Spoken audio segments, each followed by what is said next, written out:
So I want to thank you for coming out again. Some of you, how many of you have been to a session? This is our 4th session this year that we've had for parents around learning. How many of you have attended one of the sessions before? Okay, awesome. So welcome back. And for those that are new, welcome to you as well. What we try to do in about the space of an hour is to explore an idea that's sort of current and relevant to the learning of our students, the children that live in our homes. And as we explore those ideas, we learn from each other and we learn together. Tonight, the technology in the brain came really out of some questions at the last session. And we thought, you know, it probably would be a great opportunity for us to gather together and to just share with you some ideas around technology in the brain. You'll notice, for those of you that aren't here, haven't been here before, the session is videotaped, and that's because we wanted to make the sessions that we have together available to all parents, including those of boarding students. And so that's why we do that. What's actually happening, I had a call from a mom today, and she's like, is it not going to be online? Okay, well, I'll just watch it then. So it's making it easier for people's schedules as well to check in when they can. The topic that George and I are exploring with you tonight is a bit of a challenge. I will say up front that I am not a technology expert. I am of the generation where it's coming in fast and furious almost behind me. And my kids are way more advanced than I. And yet, day to day, as I am involved in my life, I can do nothing without technology, it seems. And it was interesting when George and I were sitting together at one point planning this session on my computer, my iPhone was buzzing because my kids in Ontario were sending me messages about the fact that the car broke down, and my Skype was going off because somebody was, trying to reach me, and we were trying to sort of keep all that technology in tow, and we just kind of looked at each other and laughed because essentially that's what we're about tonight. So what tonight will do is it's going to give us an opportunity to learn and look at a little bit of how technology is impacting the developing brain. And we'll touch a little bit on that. That's an emerging field, and there's lots more to learn through that. And in the second half, George will look at with us some of the technologies that are available and just some exposure and ideas, hopefully as parents, that you may already know, but you may not. And so we want you to be aware. Tonight's a learning session. What tonight is not is an internet safety session.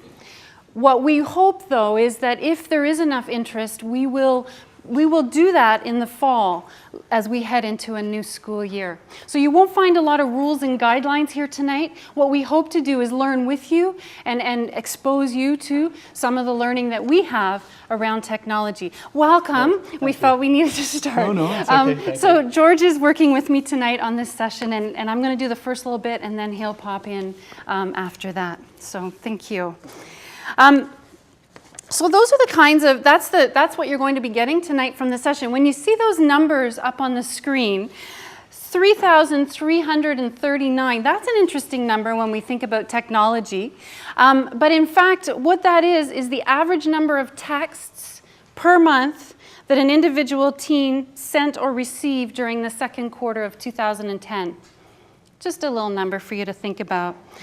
7 is the average hour, the hours per day that the average 8 to 18-year-olds spend with digital media of some sort. And 93 is the percentage of teens that say their school restricts their use of mobile phones, cell phones. So just some interesting little statistics, and we'll bot back to some of those as we go along. A couple of weeks ago, I had the opportunity to be at Havergal doing some touring, and they had some amazing artwork. And what I found most powerful, the artwork was beautiful, but each student had to write a reflection about his or her artwork. And a couple of them really struck me, and so I asked those students if I might share them with you tonight. Sadly, I didn't think to take out my phone and take a picture of the artwork so that I could have downloaded it so that you would have had it tonight. So I've just had to put other images in there. But the words of these students, I think, make a powerful frame for us in our consideration of technology and our kids. The first one by Rebecca Furman is called Trapped. Have you ever spent hours playing Brick Breaker on your BlackBerry in order to procrastinate doing an important assignment? Do you refuse to do research for a science lab unless you have a computer by your side? If so, then you know what it's like to be trapped by technology. Our society is so dependent on technology to perform everyday tasks that without our electronic devices, it's safe to say we would not be able to function normally. The beauty and the danger of this technology is that we can create entirely new personas online. But how will this affect our offline relationships? How will it affect our identity outside the technological world? It's easy to fall into the trap that technology can set for us, but the question is, will we be able to get out? So that's a grade 12 girl at Havergal. And the other one I thought was quite poignant. Liz talks about her relationship with her family. I often wonder what effect communication technology has on relationships, more specifically families. I imagine that 30 years ago, when you came home from school, you were forced to hang out with your family, and it was a good thing because you paid attention to each other. Today, when we get home from school, we take a detour out of our living room to our private computer and cell phone screens. I'm part of the screen generation, a generation where we get to choose between family and friends a lot more often because the options available to us. Last night, my dad entered my empty room and tried to have a conversation with me about life, and I barely looked at him, keeping my eyes on my screen like a signal for him to leave. Thinking back on my lack of empathy, I wonder if my dad felt neglected, if he actually needed someone to talk to. But my selfish need to be alone with my personal entertainment came in the way. I wonder if that's some kind of smack in the face. How many times have you been in a conversation with someone when they answer their phone or start texting? It's like a rejection. It's like saying this screen is more important to me than you are. I can't count the number of times I've gone to a restaurant to see families completely ignoring each other. Kids have earbuds in or the lights from cell phones and Game Boys shining in their faces. So I was struck as I stood in front of the artwork by those reflections of students as they tried to make sense of the world of technology and the world of, real life relationships, family and friends. And that's what I hope we'll kind of explore a little bit tonight as we go through this together. So just very, very quickly, there's a lot of information out there, and some of the dates vary slightly, but talking about the different kinds of generations. And I think the point really in all of that is that there are a variety of qualities or characteristics that exist in each generation. As time goes on and a father has a son who has another child who has another child, the things that we look for and hope for vary greatly. So when you look, for example, at the baby boomer generation, almost everybody had jobs. It was a post-war era. And there was a lot of also standing up for your rights, so that's civil rights and the women's rights movements. Those sorts of things came up then.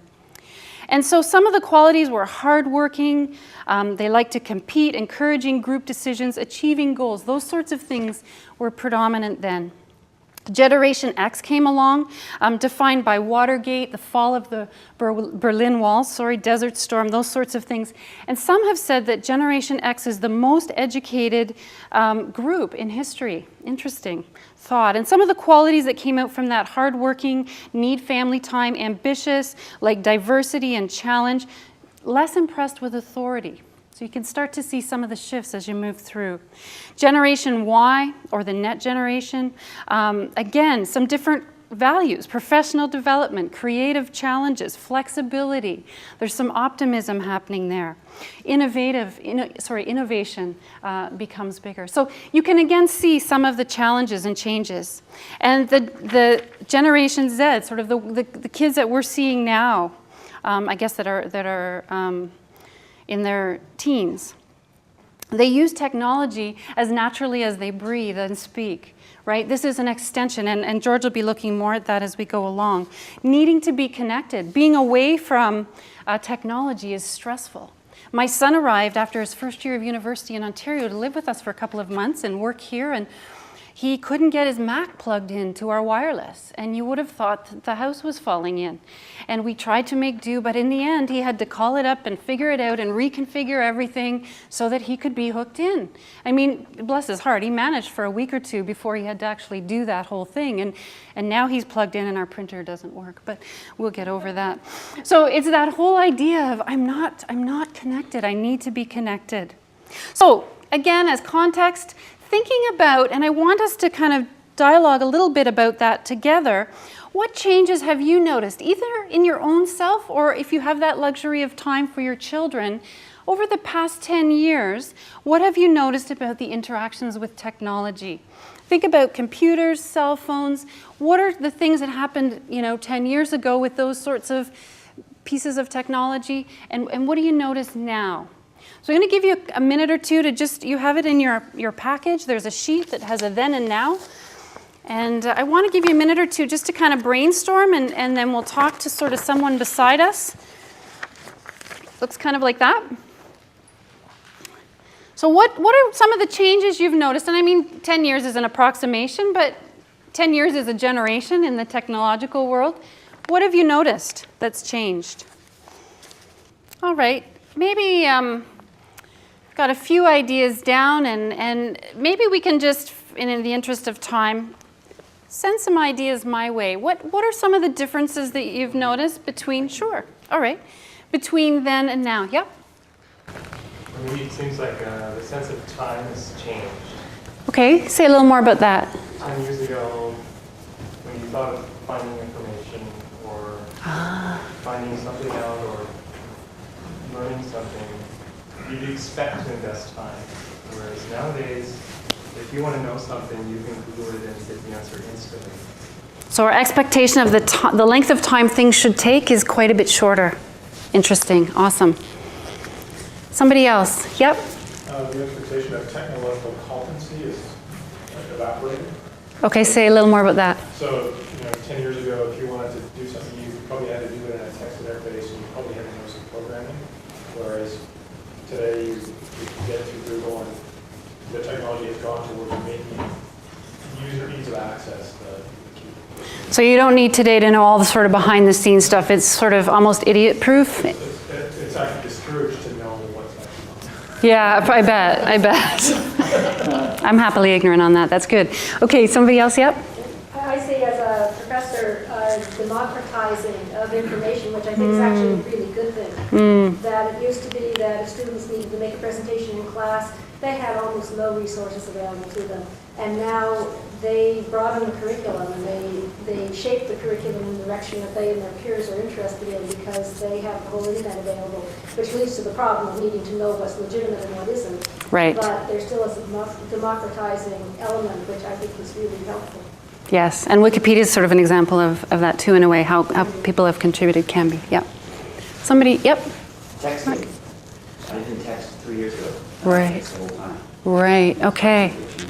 So we've shifted to texting in that instantaneous, yeah. And yeah, go ahead. Along the same lines, since I'm in post-secondary, the whole form of delivering classroom material is totally different, because technology is fundamental. You go into a lab and say, we're going to start and we're going to Google, as they've already said, and we're going to do some research in class, and we're going to build our knowledge through that interaction, as opposed to the sage on the stage. Yeah, it makes me question as an educator what that means, and how content used to be that we were experts in these things, and the teachers were the experts who had all this knowledge. Knowledge you can get at any point now. It's more, I think for me anyway, shifting to skills. Yeah. Sorry, I take exception to that. Okay. Information you can get, but you don't necessarily have knowledge. No, that's right. No, thank you. Yeah, that's true. Ebook. 10 years ago, it was a dream and right now it's reality. I'm sorry, I can't quite hear you. Ebook. Ebook, right. Yes. So now you just load it all up and away you go. Yeah. Great. Anything else that, so lots of changes, yep. Yeah, just to focus on the social aspects of meetings. 10 years ago, it was, people used to play Dungeons and Dragons, by themselves in the basement of a computer lab, but the social aspect of what's really cool. Yep. And George's going to do some work with us on that. Thanks for scribing. That's great. So we can see that lots has changed, and I think will continue to change. The speed feels very quick. So I'm going to just talk very briefly, touch on a little bit of what are they noticing, what are some of the studies noticing in terms of the composition of the brain and how technology is actually changing that. in one of the previous sessions, we talked about the reticular activating system, or the RAS, which was sort of at the back, the base of your brain.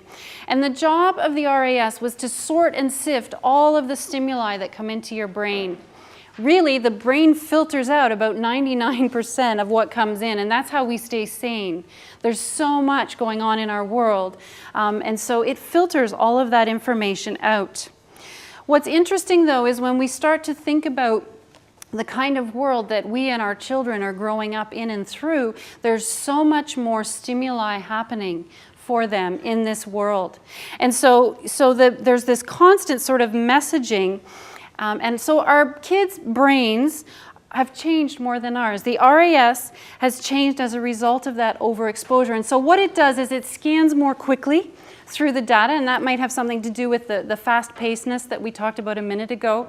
It expects to receive more information than it would have in the past, and so is able to try and filter that through. I wonder sometimes, and I haven't read enough to know for sure if that's partly why sometimes, you know, when I'm with my kids and we're sorting through information, even on the page screen of a computer, they can quickly, you know, I'm like, slow down, I'm trying to, you know, but they're madly scrambling through and can go, no, Mom, you go here, you go here, you go here, get out of the way, we'll do this, right? So there's that their brains are able to scan more quickly. The interesting thing with that is that engagement can be brief, and we're going to get back to this off and on through tonight, that idea of attention and focus. And so because our students are living in this world where all of the stimuli is coming in fast and furious, I don't know about you at home, but certainly at school sometimes we feel like we're doing a bit of a song and dance just to hold the focus. And I know at home at the kitchen table over dinner, sometimes I'm doing the same thing, right? I want to keep my kids engaged as long as I can, but they're used to some pretty quick stuff. We talked also in a previous session about dopamine and the idea that that is a neurotransmitter that is in our brain, and it's released when we feel pleasure. The teen brain is particularly sensitive to dopamine, so falling in love or taking a risk, all of these sorts of things trigger dopamine. What's really interesting is that technology feeds that sort of dopamine rush. Because when you think about it, technology is kind of exciting, it's instantaneous, I'm waiting for a text, a message comes through, I get to respond, all sorts of things are going on. And so they're calling it sort of the digital dopamine. And the idea that our kids are used to this sort of high or pleasurable feeling that comes, and it's coming now as a result of some of the technological interactions that they're having. So that's a bit of a shift, and it's interesting. And it can, your brain can start to crave that, right? I haven't heard from so-and-so in a few minutes, and I'm waiting for that thing to pop up, that message, that note. And so we just need to be conscious of that as well. Many of us have seen the language. Some of us may be using it as we text, you know, the language that requires less and less keystrokes to say what we need to say. And as they're beginning again to look at these studies, they're seeing that the pathways in our brain that are the language pathways are shifting to accommodate these new languages. And that's not a bad thing. These languages are real, they exist, and that's how we're communicating. And I think our job in schools and at home too is to continue to reinforce the other kinds of writing, essay writing, for example, because kids will need both of those skills, right? And their brains will grow to accommodate that, but we need to continue to have both things going on and not just abandon all for one language. So a couple of digital challenges that I just want to kind of bring to the forefront, and then George will talk a little bit about some of the different technologies. Again, when we met before, we talked about the prefrontal cortex, and that's the part of the brain that's sort of right behind your forehead. The part of your brain that matures last and is able to kind of make those reasoned decisions. If I do this, this will be the consequence. What they're noticing, some of the research is noticing that when kids are using technology, and specifically when they're gaming, they're not using the prefrontal cortex part of their brain at all. Fascinating. They're using the visual and motor functions of the brain, but not that decision-making spot. And in fact, when you gave the same students simple addition problems, that even activated the prefrontal cortex. So just an interesting dichotomy there, and a wondering for me about what that means. So when you think about our adolescents who are immersed maybe 8.5 hours a day on average. That seems high to me, but they're sort of pooling all of the different technologies together. They may have, I mean, our generation of kids may have, some of them, a stunted prefrontal development. And what that means is that they may struggle with empathy and relationships because they haven't had as much time to learn those things. And we'll talk a bit about that as we go along. They live, you know, sometimes in a faceless world, right? Texting and all of that. They aren't the gestures and the facial expressions and the things that start to develop that awareness. George is going to touch a little more on this later as well, but that idea of attention and connection. You've already mentioned, and so have we, the fact that attention is dwindling down, that we're focusing less and less for less time on things. The average time on a website now is about 2 seconds, which goes to your point of shifting through very, very quickly. So we've become experts of what we need and scanning for keywords and all those sorts of things. But what's interesting is that while students are at home and they're working on an essay on their computer, they're also waiting for messages from their friends and all those other things. And so they're jumping back and forth between different things that they're focusing and paying attention to. But there's also that idea of connection and connectedness. And, you know, I know that when my computer turns on and my Skype pops up, I can see all of my Skype friends, who's on and who's not. And then I can see them coming on and going off. And there's a comfort for that for me.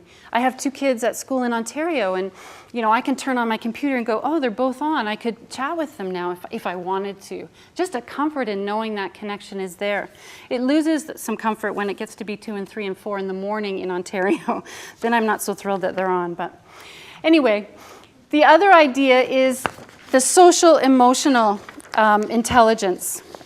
So Daniel Goleman's been someone who's spoken a lot about social intelligence, and he sort of combines social awareness and social facility. So someone who has social intelligence is able to listen to others, to understand feelings, to respond to facial expressions and gestures. And these skills can be learned. I mean, there are some programs, social skills kinds of programs, where they are learned and reinforced, but most often, with most of us, we learn through experience and interactions, don't we? And so when we think about our kids living in this multimedia world, we wonder how are they getting those social emotional intelligence, facial expressions, those sorts of things. And even something like Skype, which can act as a great sort of dialogue, is still pretty two-dimensional. I mean, you're not getting sort of gestures and the full gamut of expressions that you might have. And the last challenge that I just want to kind of bring, and these are just things I think as parents and as teachers, we need to be thinking about and saying, okay, if that's a challenge, how do I, you know, if social awareness is a challenge, how do I interact with my child and really make sure that they're not losing that in this technological time? Recently, our staff enjoyed our Prody Day in January with John Medina, who's written the book Brain Rules. It was an awesome, awesome day. If you have a chance to hear that man, he's unbelievable. John Medina would say it's impossible to multitask. Interesting. Now, he would define multitasking as processing attention-rich inputs simultaneously, right? So that's why we can walk and chew gum. Those sorts of things are okay, because those aren't too sort of attention-rich stimuli. But he does in his book sort of go through this process of what happens if someone, say a child of ours, was trying to write an essay and he was waiting for a message from his girlfriend, and so his brain gets down to work here, and then boop, up pops a message, so then he has to switch and do that, you know, love letter to her, and then boop, he has to switch back to write and that switching back and forth, every time you do that takes time, and your brain physiologically moves through processes, 4 steps, he would say, in his book. And so it becomes really tricky and we lose time. And I don't know about you, but I've had those moments where it's like, I started something and it's like, where was I? You know, your brain's gone somewhere and it's come out somewhere else. What was I doing? And so that's tricky. Studies show that a person that interrupts takes 50% longer to finish a task and makes 50% more mistakes. So we are all, I'm guilty of multitasking, or trying to multitask. And so that really, to me, speaks to how do we get a little more focused. There are some studies that talk about young people being a little more adept at task switching, perhaps their brains, and I didn't read enough to sort of, but that was something that was said. There's an interesting researcher, Linda Stone. She was formerly an executive for Microsoft, and she talks about continuous partial attention. Isn't that an interesting phrase? Continuous partial attention. So that all of us are sort of partially engaged continuously, or our kids are partially engaged continuously. But we really want to get kids focusing. And some interesting statistics. John Medina talked to us about being on a cell phone, which is now illegal in Canada, but not in the States. And how accidents with people on cell phone happen more often than very drunk driving accidents. You know, and just all of the statistics and things around reaction time that make it tricky. So a couple of quick things around digital dividends. So what are the good bits in this? Because it might sound a little doom and gloom, and it's not meant to. I think our kids have some skills. They're good at what they're doing. And so as much as possible as educators and as parents, we need to honor those skills and those strengths. Ask them about it. Find out how they do, how they think, how they research, how they go through their various technological processes. Because I think we can learn from that. What I'm excited about is the potential collaboration. I've been in school boards and this school as well where, you know, you're studying space and so you have the students on Skype with an astronaut, or you're looking at world geography and you have a camera into a room, a schoolroom in Africa paired with a schoolroom here. That's powerful. That kind of learning wasn't available when I was in school. And so I think that's a really brilliant piece of this. And I think as we go along, we're going to have the opportunity to see how we can use technology in a way to develop more individualized kind of learning. So you're passionate about that topic. Well, off you go. Here are the parameters. And you explore and you discover, we can say to some of our kids. And then just very quickly, and then George will lead in, just a couple of cautions. And you know this, and again, this is not internet safety, but we did feel like we kind of just wanted to raise it a little bit. And that is the inappropriate use. And we just need, I think, to be continuously talking to our kids about what are you doing, who are you talking to, what's going on, what pictures do you have, show me your Facebook site, that sort of thing. So that we're not getting into some of the things that some kids are around bullying and so on. And the other is just, and I was doing some reading and trying to find more information. Heard a gentleman from the Addiction Association in Toronto talk about boys, teen boys in his program, addiction program. They may have other addictions, but they're all addicted to the computer. So that is fascinating to me. And so how do we help our kids engage, but not make that the source of everything for them? And some parameters around that. So those are some of the sort of the things to be thinking about, I think, when we think about the development of brain and how that links and some of the challenges for us. And we'll have time at the end to do some questioning. And then George is going to share some of his stuff with us. So my role tonight with you is to expose you to some of the observations that I've had as a teacher of technology in the classroom for over 20 years now, and also research that I've been exposed to. And in fact, part of this I have to acknowledge was an initiative put in place by Xavier Abreu, the director of middle school, who came to me and said, you know, there's some big changes coming to us, and we really need to stop and think about how we're dealing with technology in the schools, because it's changing so fast. It's a little bit, well, truly it's a wave, and kind of we're either going to be on the wave surfing with it or we're going to get knocked over by it. So here we are, the digital world of our screen agers. This is a term that's being bandied about in adolescent psych these days because it reflects an entirely different relationship to technology, where our generation, and I look around the room, I can see we're a bit of a mix, but we would have been the TV generation for the most part, where the screen agers, they are packing their technology with them. One of the most unique characteristics of this group, and we're talking about the kids, the millennials, the kids who have grown up from the time that the internet, basically the internet's been in their home more or less from the day they were conceived, or at least in their working memory. So they see the internet the way that we see the telephone, the television. It's not something new or special. It's always been there. It always will be there. In fact, it should be portable, and it should be with them all the time. So here we are. Okay, I guess there's a few exceptions, but two chunks really. The group they call the digital immigrants, that's us. We came from the analog world. We came from books, TV, one-way delivery systems. The digital natives are these kids who, as I said, have this expectation that they're going to be connected to this wider world because that's just the way it's always been. And they can't imagine a world that wasn't like that. Other terms you'll hear bandied around, millennials, iChild, that's a new one. Sort of an Apple, I'm sure there'll be a little Apple logo after that. So the iChild, there he is, 4 years old, probably with an iPad sitting there in front of him. And oh my God, what can that child do? Well, this child has unlimited access, given Wi-Fi, to web-based multimedia of all types and sizes. Games, information, data, all communication modes. That's one-way, two-way, chat, Skype. These days you've got face-to-face communication. I mean, my God, what a thought. What an amazing revolution to think that the technology has become so user-friendly that you can put it in front of a child. And as I think, Mark, was that you that brought up the ease of use? Or was that?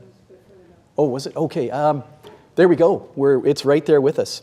So what are the implications? Now, personal technology, as you know, some of you may have a smartphone. Some of you may be intending to get one. You may have an iPhone. You may have one of the other smart devices, an Android device. But think about what you can do with it. In that device are embedded a whole series of different activities, each of which are potentially very compelling. YouTube, the largest television channel on the planet. It has more content than all of the other TV networks combined.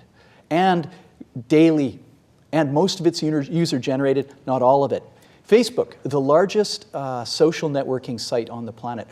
And you'll see a little later on the statistics on how many users there are on Facebook. And it's a giant gathering place. iTunes, of course. Cloud-based music.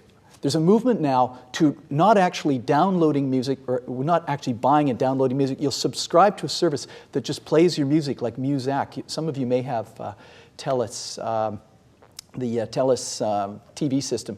They provide an audio channel. You'll just subscribe to a channel. You'll bookmark a series of tunes. You'll pay pennies to play the music, but you won't actually buy the album. Google, of course, when kids want to research something, as was pointed out in the audience, Google is their first place of refuge. They go straight to it, and usually it's the first link at the top that they go to. Games, not just one game, but all games.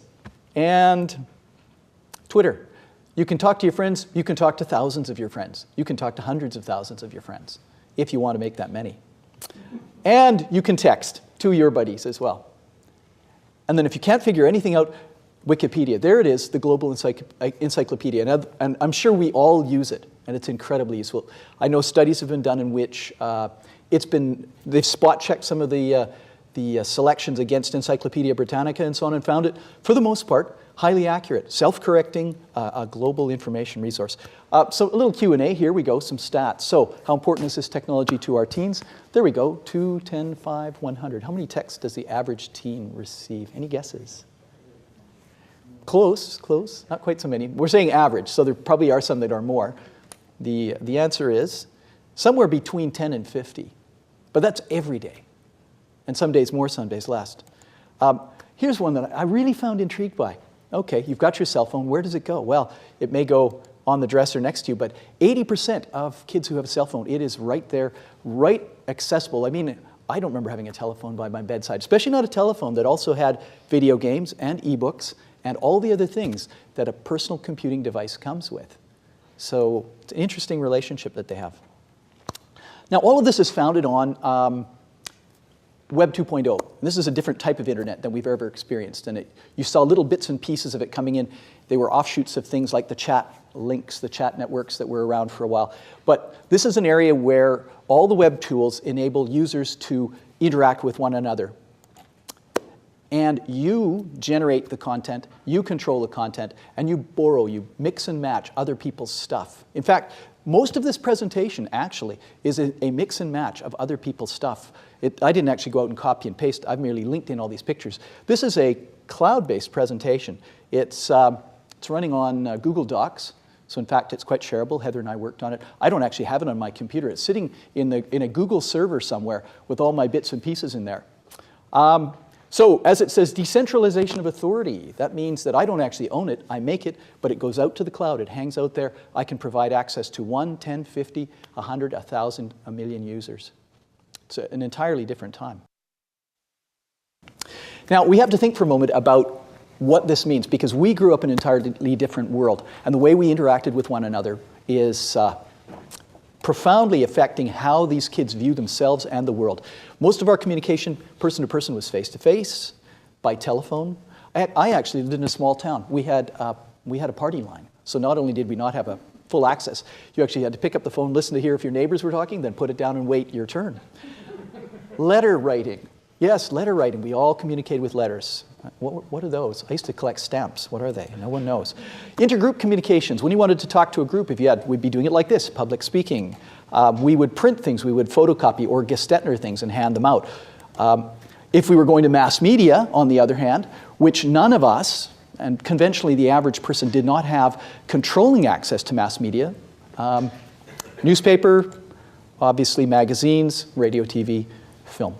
But these things were by and large controlled by the large corporations. Now, the child of today, this is the world they expect to see. First of all, what are their choices for interpersonal communication? As somebody mentioned, texting. In fact, texting is almost the preferred means. They will be in a place somewhere with a group of people, but what are they doing? They're busy texting. And it's not just kids, I mean adults, we're all guilty of it. Cell and video, it's always there. It's on our hip, it's in our pocket, it buzzes, we answer it whenever and wherever we are. And then we might actually talk to people face to face after we've done the other two first. Facebook. We'll actually chat with our friends and so on through Facebook. But I wanted to point out something. You'll notice the line. I had a distinct white line that was separating interpersonal and intergroup communication. And that's because that doesn't exist in the digital world.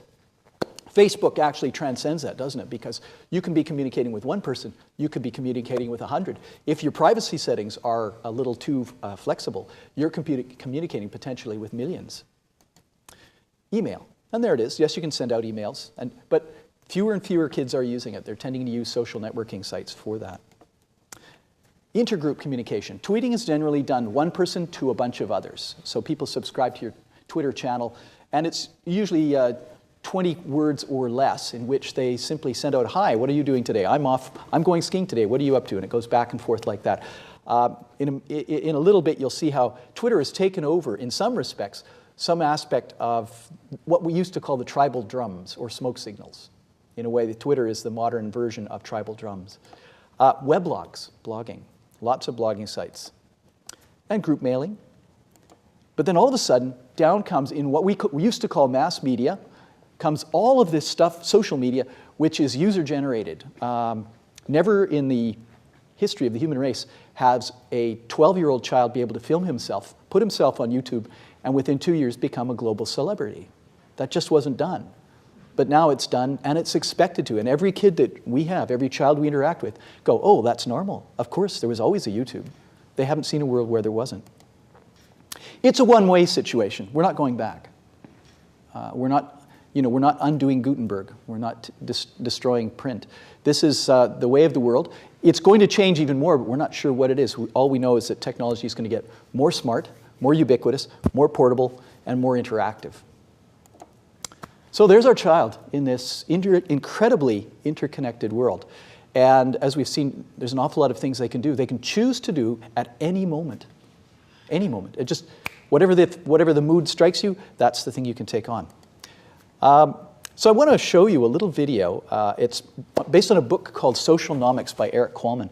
And he was trying to come to grips with the economic impact of social media. So we'll just take a sec. Won't take very long, assuming it's going to run.